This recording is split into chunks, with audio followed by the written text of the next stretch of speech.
us all that money. Super bonuses, we work so hard, it's not funny. It's time to celebrate, let's have a ball.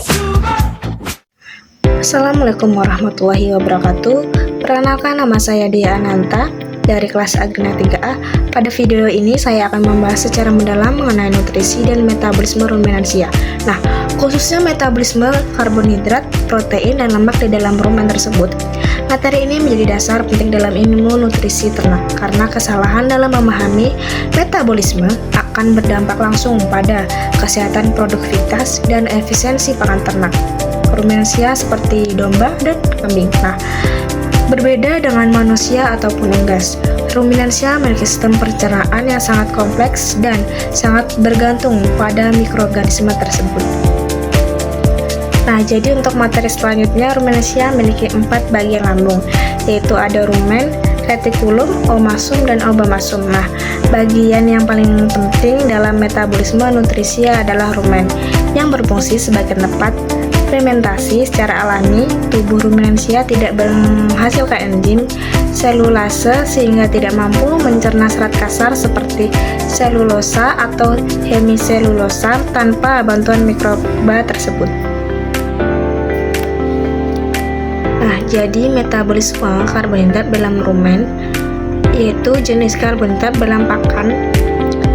Dalam pakan, ruminansia dibagi menjadi 2 kelompok utama, yaitu ada karbohidrat struktural seperti selulosa dan hemiselulosa seperti karbohidrat non-struktural seperti pati ataupun gula. Nah, hijauan kaya akan karbohidrat struktural, sedangkan konsentrat banyak mengandung karbohidrat non-struktural. Nah, untuk selanjutnya, proses fermentasi dan pembentukannya VFA. Ketika karbohidrat masuk ke rumen, mikroba akan memfermentasikannya dan menghasilkan asam lemak atau VFA. Berbeda dengan ternak monogastrik, ruminansia tidak menyerap glukosa secara langsung dan melainkannya menyerap VFA melalui dinding rumen.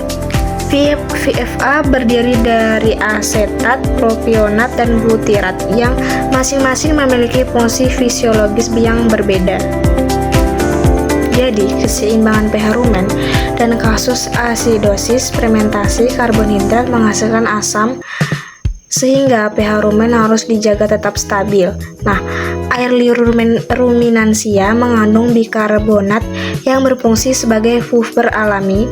Jika ternak diberi konsentrat berlebihan tanpa hijauan, produksi asam meningkat dan menyebabkan asidosis rumen yang berdampak pada penurunan konsumsi pakan atau diare sehingga menjadi kematian.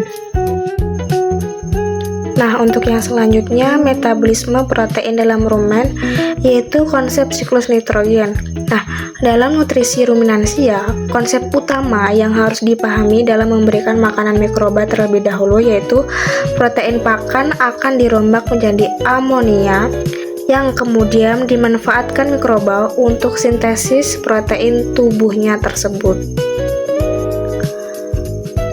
Protein mikroba sebagai potensi yang berkualitas tinggi. Nah, dalam protein ini, mikroba memiliki kualitas biologis tinggi karena mengandung asam amino esensial yang lengkap.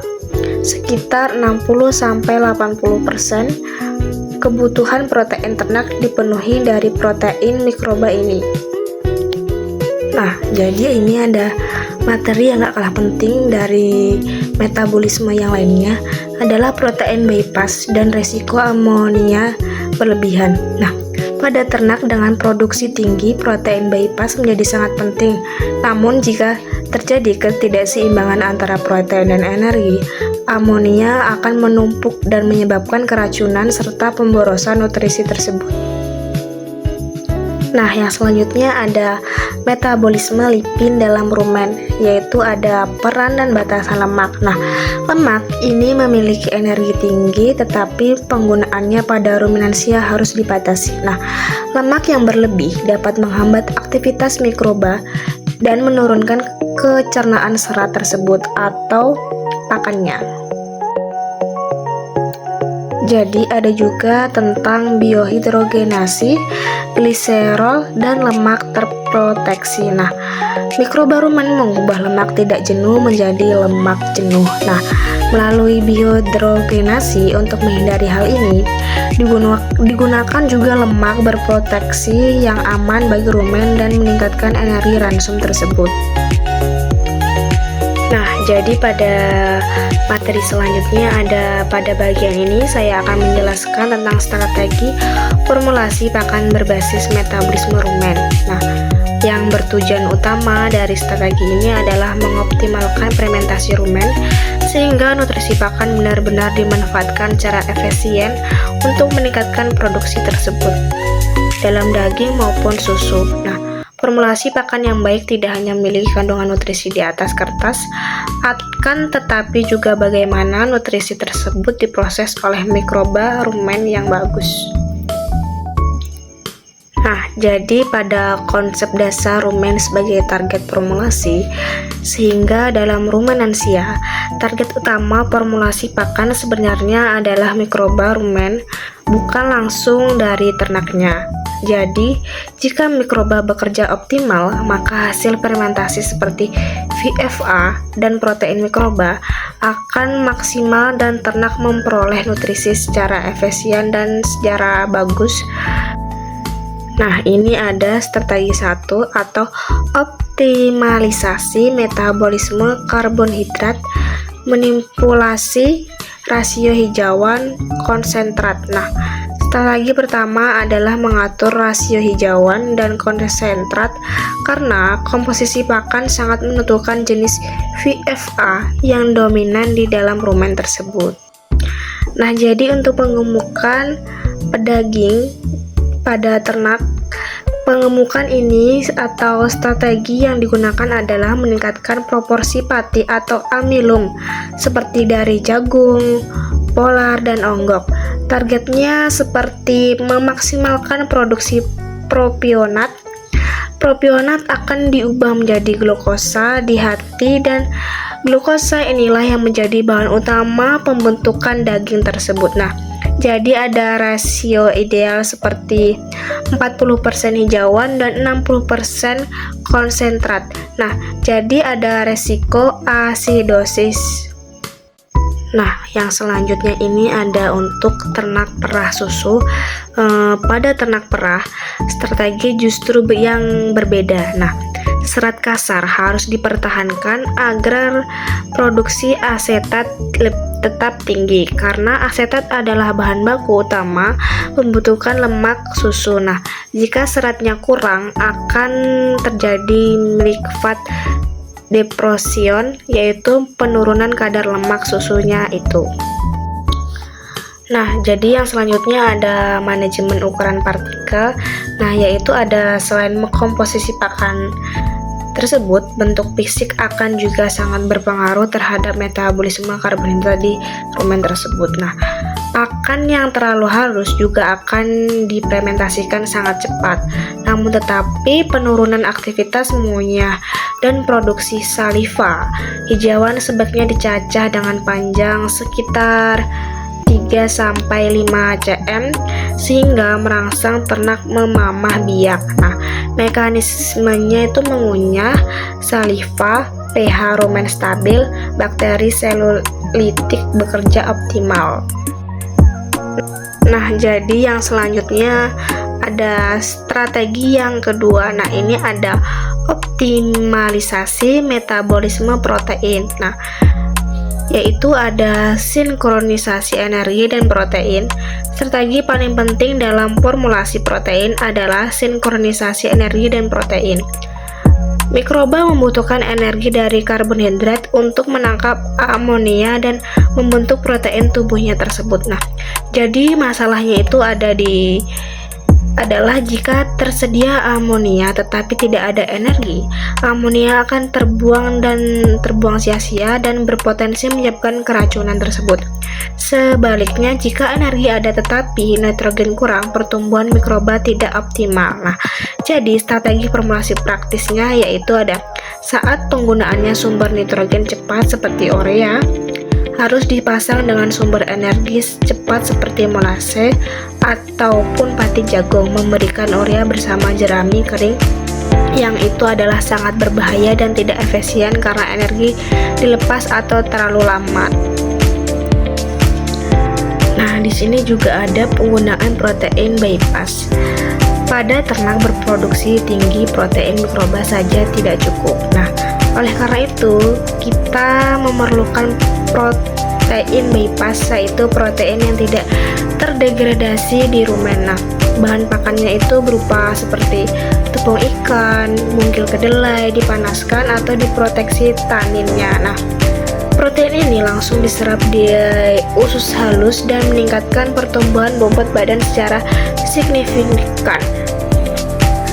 Nah, yang terakhir ada strategi yang ketiga, optimalisasi metabolisme lipid. Nah, yang pertama ada lemak terproteksi, yaitu lemak memiliki energi sekitar 2,25 kali lebih tinggi dibandingkan karbohidrat. Nah, tetapi berbahaya bagi mikroba rumen jika diberikan langsung atau diberikan secara langsung. Nah, solusinya yaitu lemak terproteksi menggunakan teknologi sabun kalsium. Nah, ya ada mekanismenya.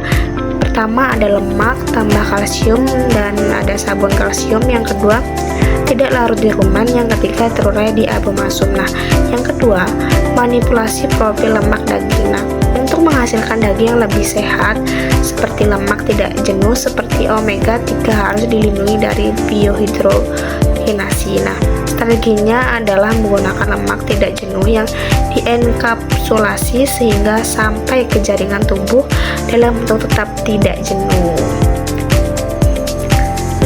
Nah, sebagai penutup dapat kita simpulkan bahwa keberhasilan produksi ternak rumensia terletak pada kesehatan dan efisiensi kerja rumen tersebut. Nah, rumen bukan sekedar bagian dari sistem pencernaan, melainkan pusat metabolisme yang menentukan apakah nutrisi pada pakan benar-benar dapat dimanfaatkan oleh ternak. Nah, pada materi awal kita telah memahami bahwa karbonhidrat tidak langsung menjadi glukosa, melainkan difermentasikan oleh mikroba rumen menjadi VFA, yaitu asetat, profionat, dan butirat, yang masing-masing memiliki peran spesifik dalam pembentukan lemak, energi, dan pertumbuhan ternak. Nah, kita juga mempelajari bahwa protein pakan tidak langsung diserap oleh tubuh ternak, tetapi terlebih dahulu dimanfaatkan oleh mikroba untuk membentuk protein mikroba yang justru menjadi sumber protein utama bagi ruminansia.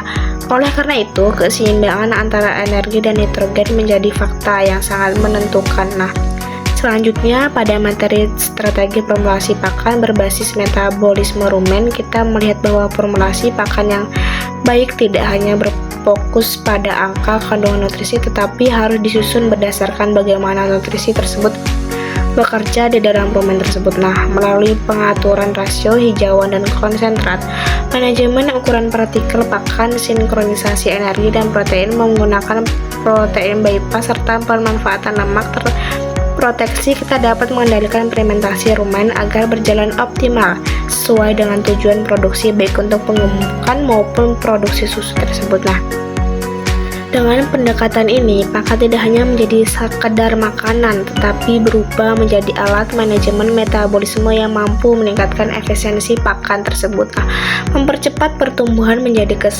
kesehatan ternak tersebut, dan pada akhirnya meningkatkan keuntungan usaha peternak itu. Nah, oleh karena itu, pemahaman metabolisme ini, rumen, dan penerapannya dalam strategi formulasi pakan merupakan fondasi utama dalam nutrisi ternak rumensia modern. Nah, demikian penjelasan dari saya. Semoga video ini dapat memberikan pemahaman yang utuh dan bermanfaat dalam memahami hubungan antara metabolisme rumen dan strategi formulasi pakan. Terima kasih atas perhatiannya.